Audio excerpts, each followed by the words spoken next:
Language is an expression and a tool for communication.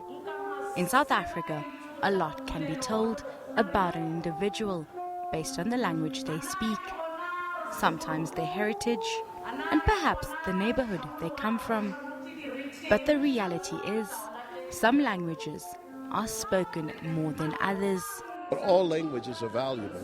There is no language better than another.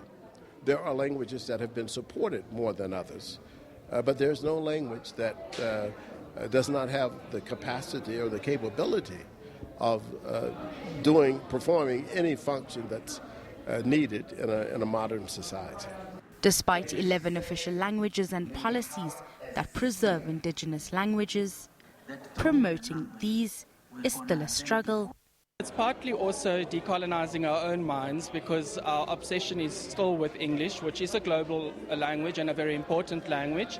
But my argument would be to suggest ways of trans-languaging, where we create spaces for other languages so that we can use them effectively as cognitive tools. The concept of decolonizing the mind has been welcomed as a step in the right direction.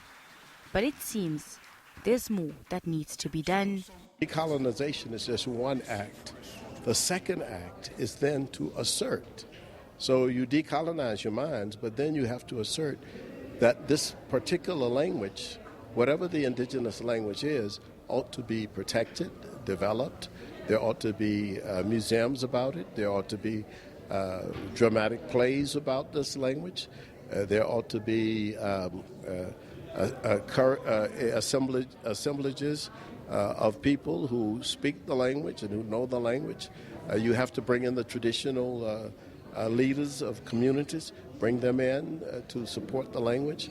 And there's nothing wrong with having conferences just in one particular language. Ordinarily, you understand things best in a language that you speak best, and normally that's the language that's your mother tongue, or perhaps in South Africa there's more than one mother tongue, but it's often not English. So we need to create spaces for people to use those languages in tutorials and in lecture halls, and to create spaces where we can trans-language to English as well and use them languages inclusively.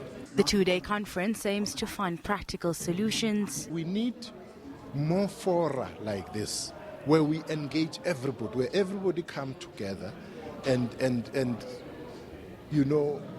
give their experiences, exchange their experiences, their knowledge about languages, and how languages also cross-pollinate. The ultimate goal is to create a space where all 11 official languages are able to thrive in school and business environments effectively. But the implementation of the goal is yet to be outlined. Hasina Gori, SABC News, East Rand.